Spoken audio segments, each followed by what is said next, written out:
Hey, it's Rock Your Life with Arian Alexander. This is your place to be for all things mastering your mindset, diving into your spirituality, and having a lot of fun. You're going to love my guest today. It's Brianne Davis. She is an actor, director, producer, writer, and an author of a new book called Secret Life of a Hollywood Sex and Love Addict. Yeah, juicy stuff. You've seen Brianne all over your TV screen, all over your movie screens. She has been in the movie Jarhead opposite Jake Gyllenhaal. She has been a series regular on History Channel's 6. And you're going to see her in this season's Lucifer with a really juicy role. You've also seen her on True Blood, CSI Miami, NCIS Los Angeles, all kinds of shows. So you're going to love Brianne. She's smart. She's awesome. She's funny. She's super vulnerable. She's super courageous to talk about her own sex and love addiction to be of service to others. So I'm so happy to have her on today's show. So hi, Brianne. Thank you so much for being here today. Hi, I'm so glad to be here. It's very fun. You know, I've known who you are for a long time. And we've never actually met in person, but I feel like I know you from social media. And when I saw you wrote this book that's just amazing, that's your vulnerability and your courage to come out with the book about your own sex and love addiction in a novel form, I was blown away by your courage and your vulnerability and your willingness to share a very vulnerable part of your life. Oh, thank you. And I have to say, like, people, when they find out, they're like, what? You? So a lot of people in my life are, acquaintances were like, huh? Like, it was so funny. I bet. I mean, because it's just, it's hard enough to talk about any addictions. And, obviously the main one that people would talk about is alcoholism or drug addiction or something like that. But this is a whole nother realm of addiction that most people are not aware of and don't understand. No, and the people that are aware of it, there is so much stigma and shame that nobody wants to talk about it. I mean, yes, more people talk about drugs and alcohol and it's acceptable. But when you say, I'm a sex addict or a sex and love addict or a love addict, people don't get it and don't understand that you could be addicted to people just like a bottle of alcohol.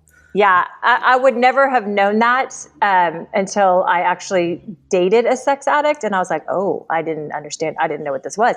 But so I know very, very little about it. And that's probably why I was so intrigued with your experience of life. And for the listeners, Brianne's in an amazing marriage. So I think that's what's also like misunderstood point of love and sex addiction. There's this image of like, when I hear that, I'm like, that's gotta be someone who's in like crazy relationships all the time and just, not committed or whatever. And here you are, you're in this amazing marriage. I mean, like you guys are so solid and so together and you work together and we'll get more into that. You have a son.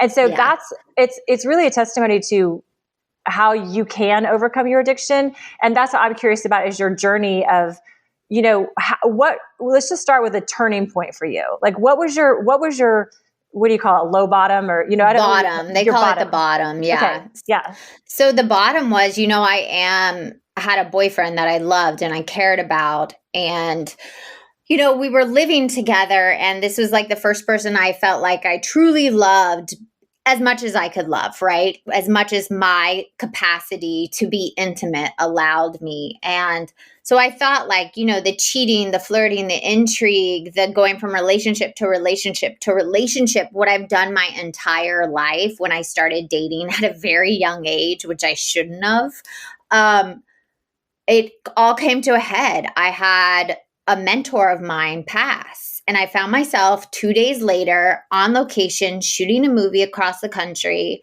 intriguing. And just so you know, if you don't know what intriguing is, it's like a higher form of flirting. It's where you act like you're available. You like give someone your number, you take it to the next level over flirting with somebody. So that's what intriguing is, you're not available. So I was doing that with the co-star and I started like taking things a little too much. And I'm like, oh my God. Am I going to cheat again? Am I going to cross that line while I'm in another relationship? And I was sitting in the hotel room and I remember looking at myself, like it was a crappy Holiday Inn, sitting, looking at myself on this indie project in the mirror, in the dark. And I just said, oh my God, am I going to be doing this the rest of my life? here's someone I love at home. And here's someone that I'm flirting and intriguing with about to cross the line. And I don't even like this person.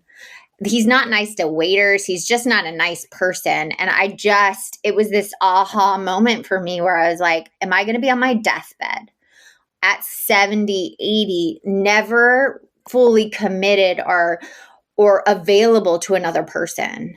It was just so tragic, that moment, that I called a friend. She hooked me up with her therapist, and I found myself in a therapist's office being like, I don't know what's wrong with me. Like, I'm always looking outside of myself for this perfect person, this person to complete me, some soulmate that's going to rescue me.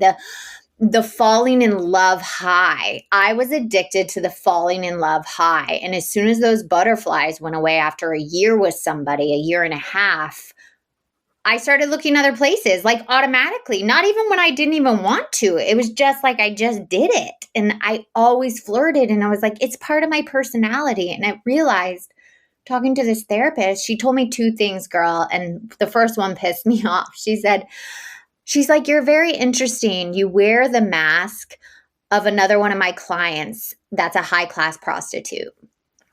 And I was so taken aback. Not that I think being a prostitute or selling yourself, to each his own. Like, I have no judgment on anybody, but I've never had a one-night stand. I've never, I was like, I haven't had many sexual partners. What are you talking about?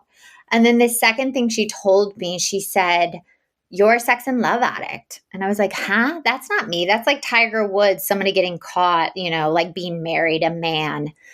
And she said, no, all walks of life have it. And she pulled up 40 questions. There are these 40 self-diagnosed questions that you can go online right now if you're listening and type in SLAA, 40 self-diagnosed questionnaire.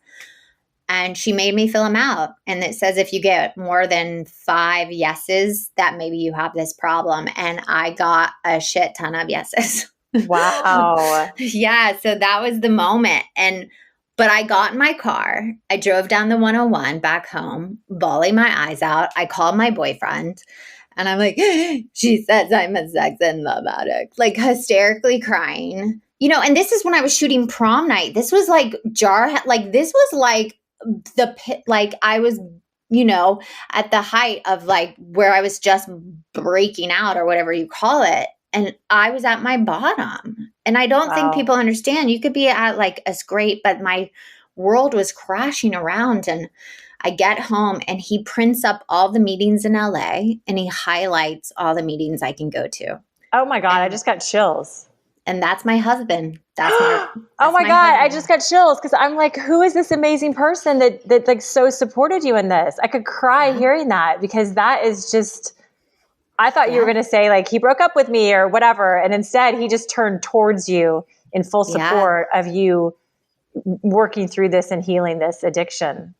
Wow. Yeah. And here's the thing. It's not like I went through the program and, 8 years of intense therapy, 11 years. It took me 9 years to do my 12 steps. I went through the darkness, and he wasn't allowed to fix me. And it's not like I went through the darkness and got to the light and found this perfect partner, because there is no perfect partner for a sex and love addict. We will mess up the best thing in the world for us. But he stuck by me, and we walked through the trenches together, and he's, in his own 12-step program and has many, many years. So yeah, we just went through the darkness together, but we did it for ourselves. I think that's the difference. If someone's struggling, you have to do the work for yourself, because now I can say, if my husband left me, I would be okay. He doesn't complete me. We are 2 whole people next to each other, supporting each other. He doesn't complete me. And I was always looking for someone to complete me, like some perfect soulmate. And here's the thing. I'm my perfect soulmate. Like nobody else is going to complete me. It's too hard of a job. It's impossible. Mm-hmm. Well, it just speaks to, it's so interesting. And obviously I can speak from a woman's point of view, but I swear every woman, or whatever, 99.999% of us are built with the Cinderella story, the Cinderella fantasy, right? Ugh. Right? I hate it. I hate it so much. I hate what society tells a woman. And I'm from the South. So we are raised to get married, have kids, which I didn't want any of those things. But this Cinderella story, like you got to walk through this world and find this perfect person that's going to complete you. And your whole job in life is to find a partner or a husband. It's so sickening because it's not true. It's not true. Yeah, and it takes everyone on their own journey to get there or not get there, because I would say most people don't ever get there. But it's pretty interesting that your journey to be in this place of knowing that you fulfill yourself and you're self-sustainable, and your partner, your husband, is there standing with you, but he's not the be all end all for your happiness. And that is such a huge, and like so much integrity and courage to stand in that as a woman in today's world. And so tell me a little bit about that process of what brought you to this point? Because obviously as a sex and love addict, you had a completely different point of view of what it was to be in partnership. So just give us a little like before, during, and after, what that looked like. Oh, I love it. Yeah, I love the before, during, and after. So we've been together 16 years. I just want to say that. And like I said, he doesn't complete me at all. But before, my idea of what real love looked like was so diluted from, film and television. I was a latchkey kid. I grew up in a household that didn't show love. I never saw my parents hold hands, kiss, say I love you, even sleep in the same bed. So they fought constantly. So for my eyes, looking at marriage was not a good thing. Like, why would I want to get married and fight with someone? And so that happened very young. But then I started watching movies too young. They were very into Shakespeare, and like it sounds cool and artsy, but a child that's 6 years old should not be watching Romeo and Juliet. And I just remember this moment so clearly that I was watching Romeo and Juliet with my sister and my dad, and I saw Michael White's butt. That's the lead actor's butt. And it was like the perfect tushy ever. And at 6 years old, I was like, oh, that's a cute butt. Like I had that thought already. And then I remember at the end of the movie that one or two people were willing to die for each other. Someone's going to drink some poison. Someone's going to stab themselves. And that it was so passionate they could not live without each other. And now that I look at it, their families didn't know about it. It was secret. It was like dirty. And they only known each other for 2 days. Like all the stuff I didn't know at 6 years old. And I'm like, if someone would have walked up to me in the program and said, so I want to kill myself over this guy I just met 2 days ago. Our families hate each other, but we have to be together. And we just slept together after knowing each other for a day. I'd be like, wow. Run. Like, what are you talking about? That is not real love. Like, that's psycho. Wow. Yeah. So I just had this warped sense of what a relationship looked like. No movies talk about paying the bills, having a financial conversation, each having their own lives separate from each other, picking up the dog poop. Nobody talks about that stuff. So through my adolescence, when I grew into like myself, I started feeling all this power I had over men. And I remember very young walking with my dad in the mall, and this old man started hitting on me.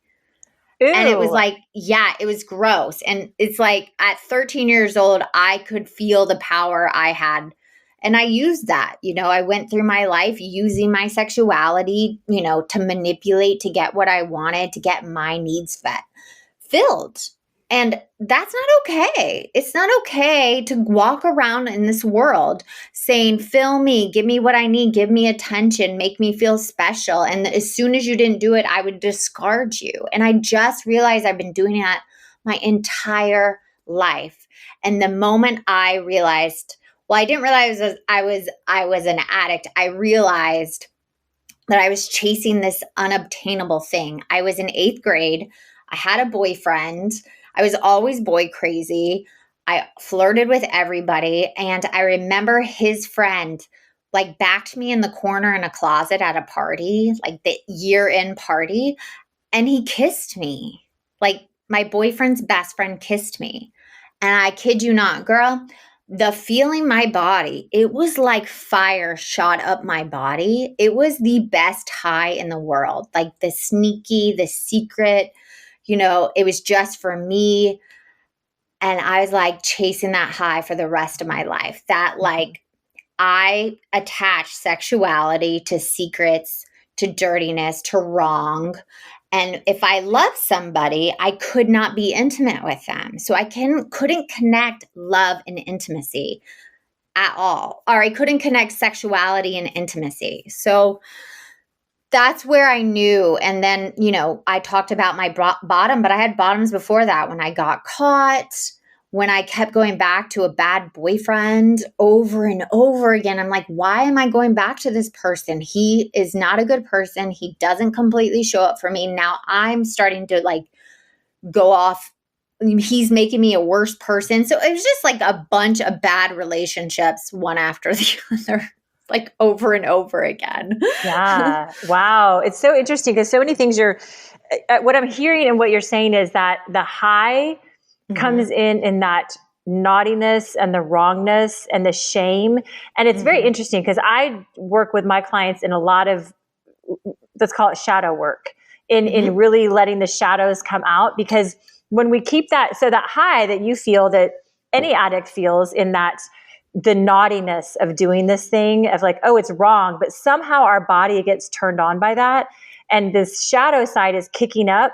And in our world, it's not okay to have those shadows. And so then we act out on them and they become destructive. Whereas if, I haven't been in a 12-step program, but I would assume part of the work is like really having so much compassion and empathy for these parts of us that do long for that high and long to do something naughty and wrong. If we were all given the space to do it, to like live it out somehow, we wouldn't act out on it. We wouldn't have to, in your experience, have discard people if they weren't meeting your needs, and and just move from basically relationship to relationship. So it's cool because I love the shadow work so much, and I think it's so important because when like everyone says like, oh, if I do this, like if I eat whatever, chocolate bars all day, then which is something I like to do sometimes, just for example, but it'd be like, well, it's not bad and wrong. It's something in me is getting that high from it. And that's the part to address, is like, what's getting kicked up that we're doing that behavior. So in your experience, what did you find out during this process that was kicking up within you that was causing this behavior as a love and sex addict? Yeah. But first I have to say, you have to have empathy for that darkness in you. We all have a darkness. We all have a side to us that we're not proud of. Sometimes we morally don't do the right thing. And it's like taking responsibility for that darkness, saying, hey, I see you there, but I'm going to do the opposite. And I think it's like learning those tools, how to understand why you go to those places. And it's mostly because we have feelings, right? We have feelings we don't want to feel. Something's getting triggered. Usually it's hysterical, it's historical, things from our past. Somebody says a certain thing and we feel a certain way, and then we don't want to feel that way. So we go to these outlets. We jump on Netflix. We jump on social media not to feel. We're bored. People do not want to be bored. Like, it is okay to be bored. Like, boredom is where we find our creativity. And for me as an addict, I want to be stimulated 24/7. I want a cattle prod to jolt me to feel alive. And that's what I was looking for. And I think society, especially with the swipe left, swipe right, filters, all that stuff, porn accessibility, all that stuff is really twisting our shadow side to even keep it more of a secret. So that's why I spoke out. And it was like, I finally got to sit down and say, I've done these horrible things, but I'm not a horrible person. I just didn't get the tools from my background. Addiction ran in my family in different forms, overeating, workaholics. But when I looked really back down my tree, it would start as alcoholism with my great-great-great-grandfather. And all the relationships were horrible. So no wonder I did not get the tools to have healthy relationships in my life. And I'm also talking not just love relationships. I'm talking about friendships. I'm talking about family. I realized when I did this work, when I looked and did my resentments, I had 176 resentments, people on my resentment list. I was a walking garbage can of resentments and anger. Like, I didn't realize it because I was a happy person. I put on a facade, but I was angry. Wow. I was, and at the core of that anger, when I really did the work and I looked at my side of the street, how did I contribute to these situations? Friends, picking friends that don't show up for me so I don't have to show up for them. Family, not having boundaries, not setting like, you can't talk to me this way, things like that. I had to really dig deep and look at my side. What did I do to contribute to these situations and propel that aggression, that upset, that fear of abandonment, that fear of worthlessness, that fear of not having any self-love? And that was the hard part, getting rid of the person who we call a qualifier, by the way, the person that brings you into the program as a qualifier. It can be your husband. It can be a boyfriend, a friend, anybody. We call them qualifiers. When I really got rid of like a qualifier, like for me, my bottom lines, they call them bottom lines, how we have our sobriety. I had to get rid of all my guy friends. I didn't talk, text, or email any men whatsoever. And what that looked like, I would go to a restaurant and I would sit there and not even look at the waiter in the eyes, because I realized that's how intense my addict was wanting somebody to fill me. I would flirt with the waiter when I didn't want to flirt with the waiter. It was insane how I had to go through a withdrawal, a complete 9 months of crying every day. And my boyfriend, who's my husband now, could not come and fix me. He was not allowed to come and say, are you okay? Let's talk about it. We had very strict boundaries. But getting back to your question, the shadow part, the part like we're addicted to or want to keep a secret, we have to feel those feelings of why we did those things. What's underneath that you're putting all this other stuff on top, that you're putting the drinks, having a drink in the afternoon after a hard day of work? Why? What are you feeling? Are you feeling like you didn't do a good job? Are you feeling less than? Did you compare yourself to another employee? It's all these things we do not to feel our feelings. And for the first time in my life, I'm like, let me feel them. Let me feel these feelings of sadness, of disappointment, of not feeling good enough, compare and despair, especially social media. That's a big one for me, that I look outside of myself and am I greater or less than somebody? And I'm always less than. I'll find some, So it's just looking at those things like, why do I do the things I do? Not to feel my feelings. What am I scared of? Feelings can't kill us. But as humans, we don't want to feel sadness, pain, disappointment, abandonment, not good enough. Like, we don't want to feel them. So yeah, it's so true. It's so good. This is so juicy. We're going to take a quick break because I want to dive into your book and how this came forward, because it's so fascinating to me. But we'll be right back. You're listening to Rock Your Life with Ariane Alexander here on Fun for Life Radio on the Dash Radio Network. Fun for Life Radio, because there's no fear when you're having fun.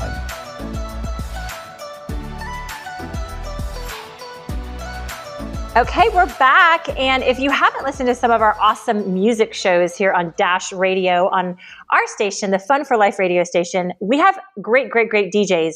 My friends DJ Ceviche and DJ Basie. I just think I want to just call myself DJ Ariane just because that sounds so cool. But I'm going to wait on that because you wouldn't like the music I play. But you will like the music they play. So check out their shows, DJ Basie and DJ Ceviche, not Ceviche. He's going to kill me for that. Ceviche, here on Fun for Life Radio for some good jams. And I'm here today with Brianne Davis, and she is this gorgeous actor that you've seen all over your TV screen and in movies. And she's a producer and a director. Now she's an author. She just wrote this book that we're talking about today. So I just am inspired, first of all, by your creativity and how you just continue to do things as a woman in the entertainment business. You're one of those that's doing it. Like, you're creating female-driven projects and producing and directing, which we all know there's not a ton of women who are really successful in this area of the entertainment business. So that's really impressive in itself. But the book that you have just written, The Secret Life of a Hollywood Sex and Love Addict, which is the novel based upon your life, is so open and so vulnerable. So I'm so curious, how did you decide to write this book and just share it all? I think I would say it is peer pressure. I had someone in my life be like, you need to write. And that was, of course, my husband. He's like, you need to write. And I'm like, I'm dyslexic. I have ADHD. I'm not interested in writing. I'm an actor, director, and producer. Just give me the dialogue, what is supposed to be said. But he just kept at it. I think he told me 6 times about this writing course and a 90-day writing course. And I was like, fine, I'll take it. And the book, the first draft was written in 45 days. Wow. I didn't know what I was writing. I didn't know what I was writing. I didn't know what I was doing. It just was something bigger than me. It just came out of me. And what I realize now that it was my higher power. The universe was really, my God was like, you need to be of service on a bigger level with your sex and love addiction and your recovery, especially as a woman, because women don't talk about their love addiction and sex addiction. So when I wrote it, it was a memoir. It was just my story. But through the rewrite process and the editing and with my editor and stuff, all these other stories from other people and dreams I had and all this stuff just came into play. And I was sitting there one day and I was like, who is this person I'm writing about? She's not me anymore. So it can't be just a memoir. And it just hit me. This song on Pandora kicked on, and it was Roxanne by The Police. You know, you don't have to put on the red light or the red light and the dress and stuff. And I was like, oh my God, her name's Roxanne. Awesome. So Roxanne was formed through me. You know, I say everyone can have some Roxanne in them. And that's the thing, that when I was writing the book, I was writing it to educate people, but not in a clinical or academic way. Every sex and love addict book I've ever read is, you read a page of it and you want to throw it against the wall. It goes in one ear. It's just so like it's a progressive brain disease, and they talk about it like that. And you're like, I don't comprehend what this is. So I wanted to write a book where you can read it on the beach, you can read it at night, and it's just a really entertaining story about this Hollywood actress going through her first year of recovery. And it's a self-help book. There's 10 rules she lives by. And I also get to educate people. And I had this beautiful moment with my mom. And I know I keep talking, but she called me right after the book came out. And my mom's reading all these juicy, like total details of sexual acting out. Like it really goes there right at the beginning. And she said, wow, for the first time in 11 years, I really understand your addiction. And then she said this, and she was crying when she said it. She said, and I've done some of the things you've done. And it was like such a healing moment. Oh my gosh. Yeah. That's so beautiful. Because I can't imagine the fear of you being a successful working actor in the business and successful producer, successful director. And, most people would have, there's a lot on the line there in actually bringing this part of yourself forward. So when it's bigger than you, right? Because it has to be. And I always think of this when I work with clients is your mission has to be bigger than your fear. Because the fear is always going to be there. Whatever we're doing that's like important to us, there's always going to be a level of fear. So the mission has to be bigger than the fear. So what was it within you that was driving that mission to create this? Well, I think it was getting out of my own way. When the fear comes up, I just do it anyways. Just keep going. I didn't know if it was ever going to be published. I didn't even, like I said, didn't even want to ever come out as a sex and love addict. I do have a career. I've worked in the business for 20 years. I'm a working actor. I, been in tons of stuff, but I was like, why am I doing this? Like, am I going to ruin my career? Are they going to stop hiring me? Are they worried I'm going to like act out on their set? All these crazy ideas came in my head. But what happened is I got a chance to write an article for HuffPost before the book came out. And the day it dropped, I'm not kidding, I had a panic attack like in that morning at 9 a.m. being like, oh my God, it's out. Like my world is going to crash. Like what's going to happen? And this was 3 days before the world shut down with the pandemic. Oh, wow. Yeah. So But then 2 hours went by and nothing happened. Like nothing stopped. And it made me crack out loud. I was like, okay, God, I get it. Like, humble yourself, your ego. I was like, it just reminded me, I'm just a small little person on this planet. Like, get over yourself. But here's what happened. The first couple of weeks, it hit 2 million hits. Like, 2 million people read that article, and tons of people reached out to me saying, I've done that. My partner's done that. My mom used to do that. My sister does that. And it was just this overwhelming feeling of connection. And that really helped me step into more of my truth and putting the book out there, that every day I wake up and get 6, 12, sometimes 20 DMs or messages or emails from people just saying how much it helped them.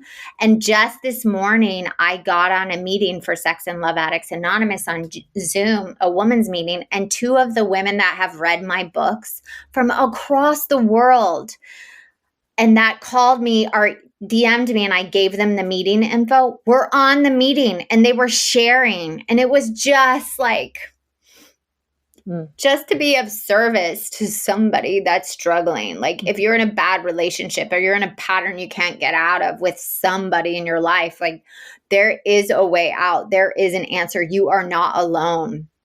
So it just was such a beautiful moment, like, to have those every day as a reminder. It's not about me. It's not about, any of the things I've done. I'm here to be of service now after 11 years of recovery in the program. Like, that's what my mission is now. Yes, it is still to act and direct and produce and all that stuff, but really it's to help other people. Like, that's what gives me the most joy. Yeah, I can imagine, I always tell clients that, so many people are so afraid to put themselves out there.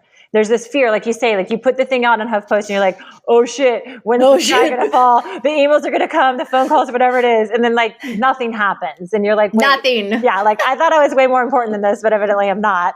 Nothing happened, right? Except goodness, basically, right? Except in the long run, goodness comes out of it. So I'm always like, what you're saying is you're helping people across the world because of your courage to stand forward in something that's not pretty. And say, yeah, I have this part of my life that's not pretty and people are probably going to judge it and not understand it, but I don't care. I'm going to do it anyway. And you're able to help people across the planet. And I always say this, there's somebody in France who needs your help, but if they don't know who you are, you can't help them. So whatever it is in our lives, like for myself, for any of my clients, for anyone listening, like wherever you have this shadow side, this shameful thing, whatever it is, this story of your own, it is helpful for somebody else. And not saying that every single person has to share their story and step forward and anything like that.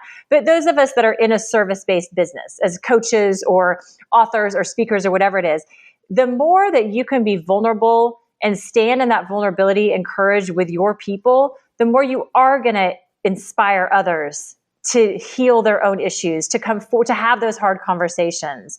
And so it's just a testimony. What you're speaking to is you let your mission of serving those people get bigger than that fear. And the aftermath is extraordinary of having people all over the world DM you and email you and tell you that you've helped them and you've touched them. I mean, what a gift on this planet. I mean, honestly, it's overwhelming at times. And even you saying it, it's hard for me, to completely take it in. But when I allow myself to feel those moments of connection, because the opposite of addiction is connection. It's not sober, it's connection. When I have connection with one human being, it makes me honor myself. So it also helps me to be of service to other people and to really take that in, like, this is what I'm doing and I'm doing it for other people, and that we carry the message to the next suffering. And that's what I'm doing. And like you said, the fear was so overwhelming, but I just allowed it to be what it was and it to be okay. And that I wasn't going to die if I tell my truth and let go of my secrets and my shame and all that stuff I've been carrying around for years. And that's why I did the podcast, Secret Life, is like, call me and tell me your secrets and I'll tell you mine. And most of our guests are anonymous. And it's just another way where my husband and I are trying to be of service and spread the message of experience, strength, and hope. And you are not alone. there is tons of people out there experiencing the same exact thing you are. And the moment you open your mouth and say, me too, that's happened to me, or I've done that, I felt that way, I felt worthless, I felt like no one loved me, that's the moment you allow love in and self-love and your truth. It's if I could just do a magic wand and let anybody that's suffering know that that's the feeling on the other side, that I could. Yeah, it is. It's so interesting because it's with all the pain that humans carry, right? That we all have this deep down, there's something in us that thinks we're doing something wrong or we're not good enough or whatever it is. And none of us are alone in this. Like there's nothing new on this planet. There's no new pain or new suffering. No one's getting out of the pain or even the low self-esteem. I always tell people, like, the biggest A-list celebrities are in my program. Like the people that get paid millions of dollars an episode on television, that you see their picture all the time, are just as messed up as everyday people that have 9-to-5 jobs. Nobody gets out of this. You have to feel those feelings you don't want to feel. Yeah. And that's such a good point, since you are in the business and have been in the entertainment business for so long, and you've worked with so many A-list celebrities, and it's such a myth, and even we're on a radio show, obviously, but when you Google Brianne, you'll see she's gorgeous. She's a stunningly beautiful woman, and she does work all over TV and film. So it's like the image of you is going to be like, oh my God, she leads this glamorous life and she's got this great husband and a son and a dog and they're so happy and da-da-da. And you are. And we all get to have these inner worlds that don't feel good, that are uncomfortable. And since you are in the business of this, what is projected, make believe, and that the world projects this image onto Jennifer Aniston and George Clooney and Tom Cruise and whoever it is, that they just have the best lives ever because they have tons of money and are making movies. Right? It's such a projection. And you and I know the truth that no one escapes humanity. No. And you have to be willing to work through it. If I could just show you who was in the program, which I would never do, and I've changed every name in the book. So every name in the book is changed. You can try to figure out who they are. It's kind of like a fun game, I say. Try to figure out who I'm talking about. You're not gonna, but you can try. Do some Googling. Maybe you will. Who knows? But I made it so no one can sue me when I wrote the book. But nobody escapes, no matter what you have on the outside, how you look on the outside, how, the world perceives you. That's just a perception people put on you. What's underneath, what's at your core, why you do the things you do is the most important. And I had this, I don't know if I can cuss on this show. Yeah, as much as you want, girl. Okay, great.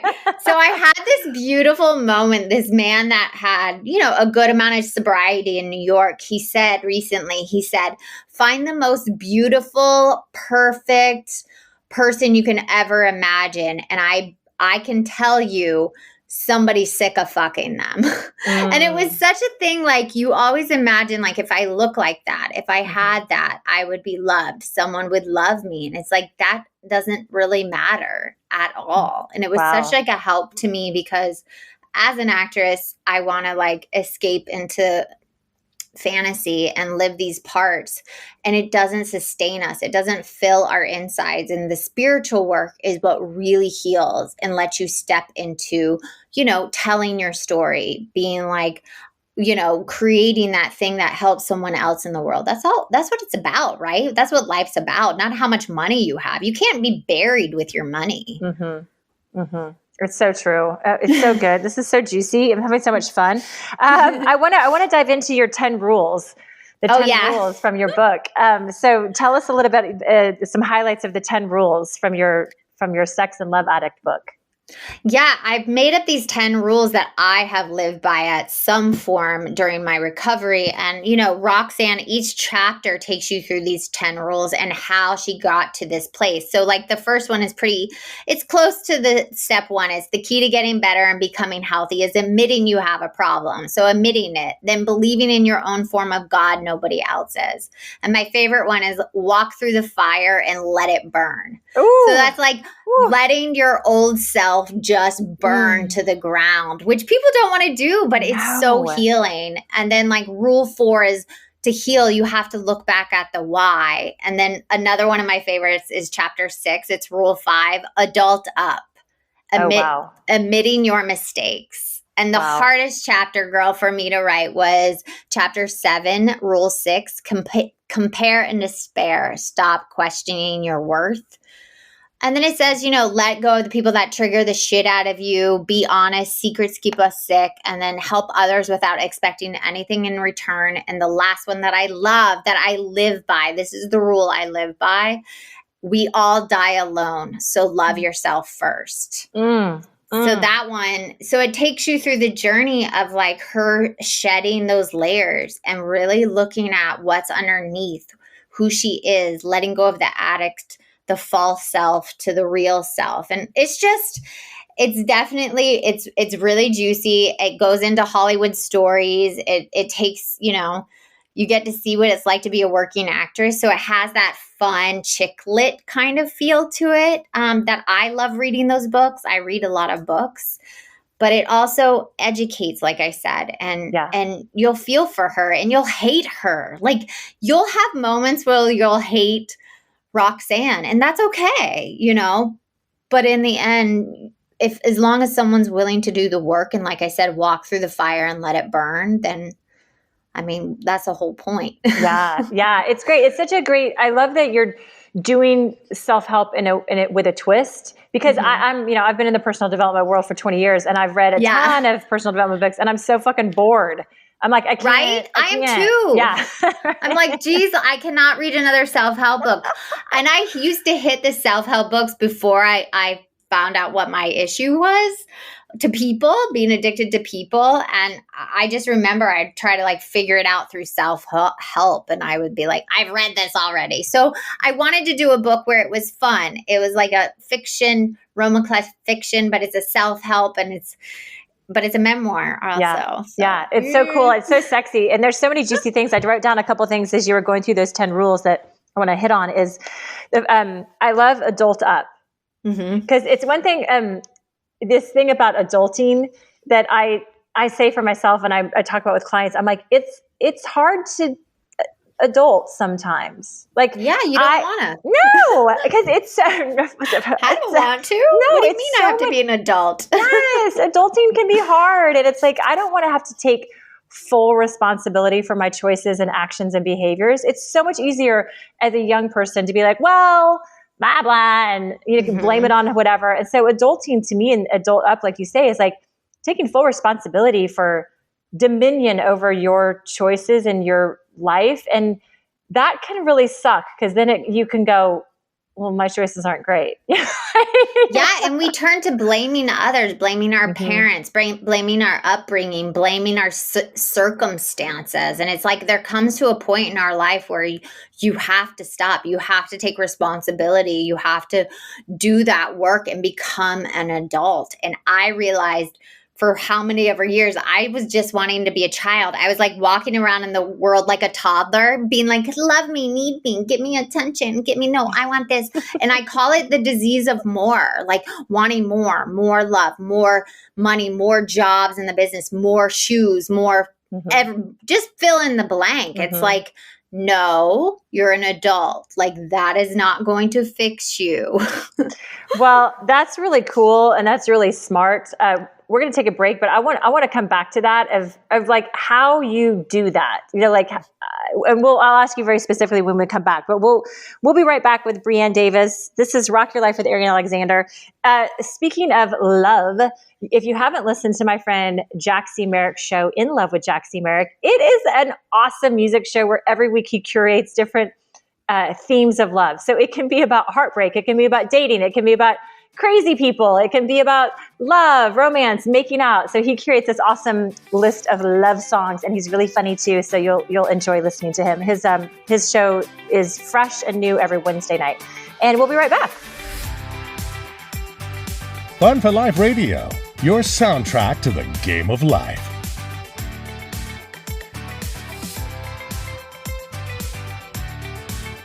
Okay, back with Brianne Davis, and we left off talking about how as humans, like we want more money, more love, more affection, more attention. And you have gone through your own healing and sobriety around 11, or you don't call it sobriety, you call it something else, did you say? No, I call it sobriety. Oh, okay. Yeah. Okay. And so what would you say are helpful tools that someone listening can start to shift that aspect of always wanting more from other people, from self, from whatever? Well, I think just seeing, like I said, seeing other people that have more and being miserable, knowing that that's not what fixes us, that at the end of the day, it has to be about self-love. So for me, those were aha moments. I call them God shots, where I saw, a friend post a picture, and I talk about this in the book. I saw a friend post a picture of her mansion with her son and her husband. And I remember like looking around my house and being like, and I went into this deep, dark depression suddenly just from seeing that picture. And I'm not kidding. An hour later, she called me and told me how horrible they were fighting and probably getting a divorce. And I was like, at this moment, I looked up at the sky and was like, ha ha, I got it now. You don't have to tell me anymore. So I've definitely had those moments in my life where it's been like, no, that's not what really is going on. It's all a facade. So one of the things with social media is like, that's all filtered. We're just seeing the outside. We're not seeing the behind the scenes, what really goes on. Mm-hmm. So that really has helped me a lot. And I think gratitude, and I know that that's in like every self-help book, but how I deal with gratitude is every night I write 3 things I'm grateful for. And it has to be different every night. And it could be things as simple as my soft bed sheets that I am laying in right now, or helping that person on the street. Those things have helped me step into the self-love and the gratitude, having gratitude for what you have, and not always looking for, you have to have goals, yes, but you have to be okay with right where you are at this moment, because you are loved. Even if you're going through a breakup, you are loved. You're on this planet. Okay. Like some people they don't even survive. You are on this planet and you are just enough as you are on this planet. And I think the other thing that has really helped me grow the most is service. When I was going through my first year of withdrawal in the program 11 years ago, I went and fed the homeless. I would go to McDonald's, and I talk about this a lot in the book. I would go to McDonald's and I would get, I didn't have a lot of money. I'm a working actress. That means I'll have a job, and like 3 months later, I won't have a job. And I got 10 cheeseburgers and 10 salads and, 10 waters. And I went and fed people. So it's giving outside of yourself. You really get to see that you are blessed, no matter if you are not where you want to be. So those are the things that has really helped me grow as a person. Mm-hmm. Yeah, the gratitude is such a big part of any shift that we're making to have more kindness and compassion and loving from within. And mm-hmm. I get it with it can be so simple. And because I remember when I was experiencing a massive depression a few years ago, and it was just it was so awful, but it was like to go into the gratitude, I was like, what do I have to be grateful for? I was like, this sucks, like life sucks. But I was like, no, I know I have to. And I would literally write like, I'm grateful for my hairbrush. I'm grateful for my pillow. I'm grateful for I get to brush my teeth today. Yeah. But here's the other thing, and I do really, because the whole self-help and like all that, there's something about people not wanting to feel those feelings, that depression. Sometimes you have to allow that depression. There's this moment, it's called withdrawal in our program, with you're withdrawing from your qualifier or the behaviors you're doing. Not masturbating is one, not looking at porn, not calling that ex, those kind of things. And you have to feel the feelings. There's something with the toxic positivity going around right now. Like you always have to like switch it around. And some days it's okay to have a bad day. I mean, I had a couple of days where I could not get out of bed. Like I just couldn't do it because I was letting go of a part of myself. And there's a death, there's a mourning when your old self dies. So allow yourself to have those days and you'll get through them. Mm-hmm. That's, really important for me to talk about, because people want you to be like, be happy. Why aren't you happy? Why aren't you doing? And you're like, dude, I'm going through some loss right now, and I'm allowed to feel these feelings and not be okay. And it's okay. Yeah, it is so true. It's like giving so much space for like you were saying earlier, the uncomfortableness, because once we start feeling those feelings that are uncomfortable, it's like, oh shit, I got to go be happy now, instead of really sitting in it. And it doesn't feel good. It's going to be uncomfortable, but there's always going to be a new thought, right? No, it's pure torture to sit there in that pain. But imagine it's stuck in your body. Imagine that, my therapist always told me, imagine that you've been putting shit in your body, like shit, and you have to dig through the shit to get to your gold. So every time I would have a crying, I mean, I cried every day for 9 months, like I said. I had this one moment where I was sitting on my bed, and the pain and the loss that was coming out of it was like an exorcism. I could not close my mouth. My throat was closing up. Tears were coming down my face. And I was like, I could not talk. And I looked at the clock, and 45 minutes had passed.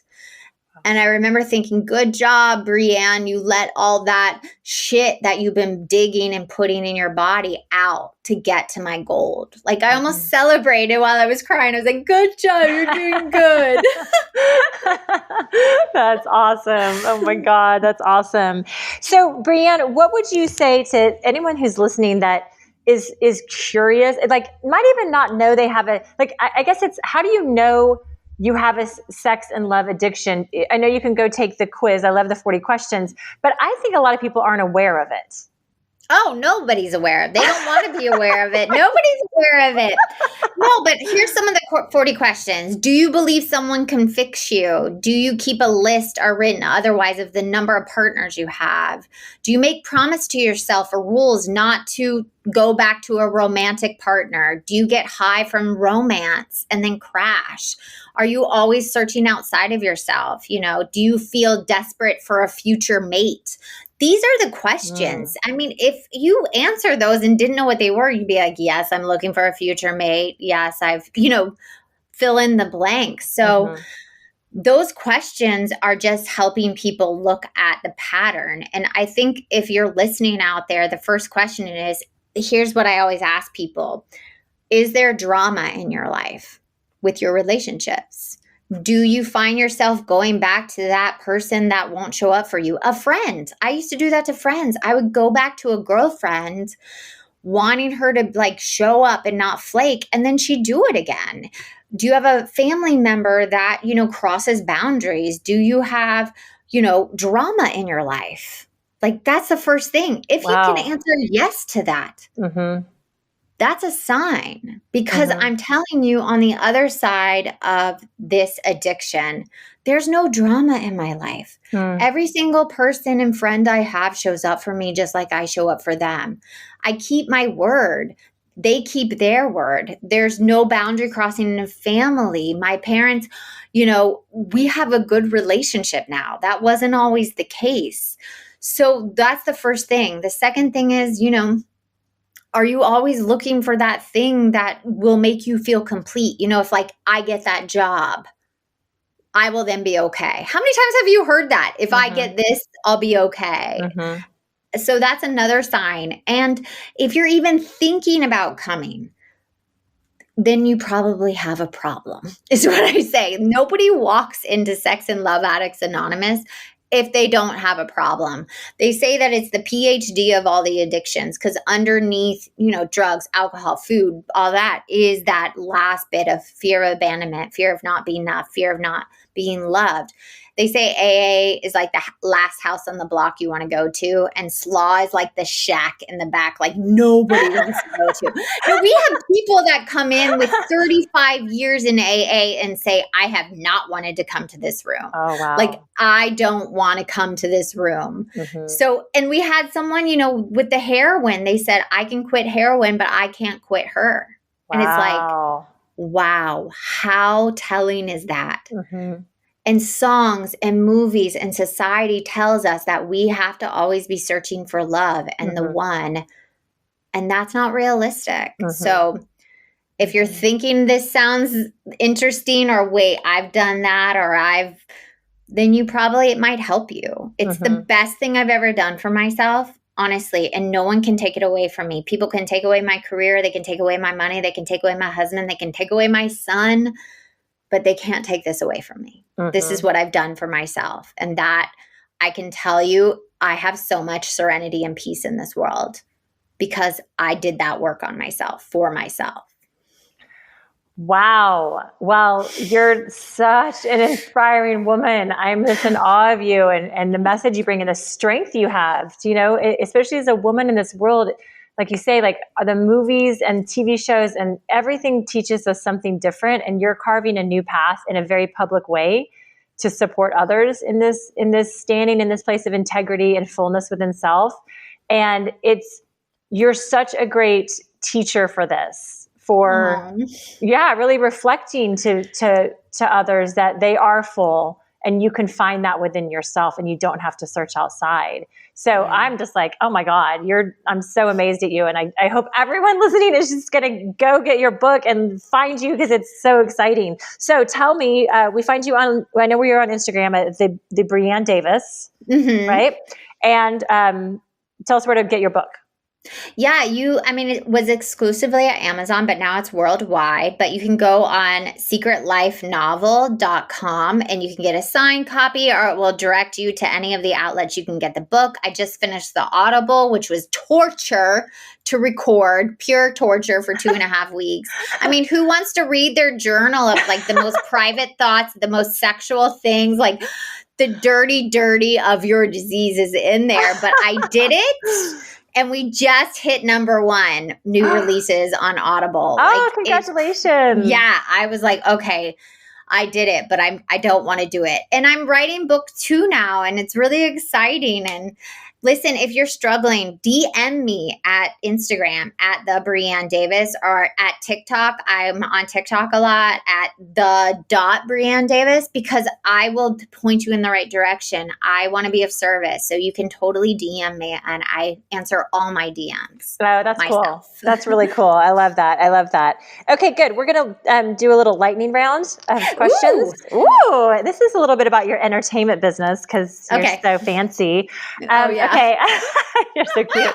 I know working actors are always like, like you work, like you're an actor and you work. It's very different than being like a movie star. It's a different world, right? Totally. Like, you're so fancy. I'm like, what? No, I'm not. I'm just working actor. Okay. I know this is going to be hard, but what's the favorite role that you've worked on TV show or movies? I have to say, it's just the role I just played on Lucifer on Hulu. It was Detective Dancer was such an amazing part. She was like 5 different people in one character. I loved playing her. She was such a fun woman to play. Awesome. Oh, I'm going to go check it out. So that's a recent season of Lucifer. I love that show. It's so sexy and so fun. Okay, good. That's exciting. I love to hear that. What are you working on now that's really exciting you in film production? Or your TV shows? Yeah, I just did an awesome role on a Lifetime movie, Secret Life of a Celebrity Surrogate. It was called The Surrogate, but they changed it like when my book was coming out, which thought, I was like, wait, Secret Life, that's my book. Like, that's so crazy. So that was an awesome part to play. She was this like psychotic movie star. So it was like everything I've seen with people behind the business, I got to put into a role. Like I had 3 actresses that I've worked with molded together, which was like cool. So much fun. That's so fun. Yeah. And then my husband and I just wrote Secret Life, the pilot for the book. We have interest in, turning it into a TV show. So we just wrote it and the producers all loved it. So that was exciting because I've never written a script before for a single camera. And I'm rewriting book 2 right now, and there's a 3rd and a 4th book for Secret Life. Oh my God, that's so exciting. You're so creative. Oh my God, that's awesome. Okay. And then, I'm hitting the pavement as an actor. We all are auditioning. Right. So that, yes, exactly. Always. Okay. Always. What kind of advice would you give to your 21-year-old Brianne? That you're enough. That just be right where you are. And you are enough just as you are. Oh my God, that makes me want to cry. So sweet. Like if we could all just say that to ourselves every day, then can you imagine the beautiful world that it would be? Yeah. You are enough. You are enough exactly as you are. Yeah. Oh, Brianne, you're just such a delight. I'm so happy to have you here. Everyone go find her again at the Brianne Davis on Instagram. and check out the book, Secret Life of a Hollywood Sex and Love Addict. And it has been the most fun having you on today. I'm so grateful you're here. Oh, thanks for having me. Me too. Yay, bye.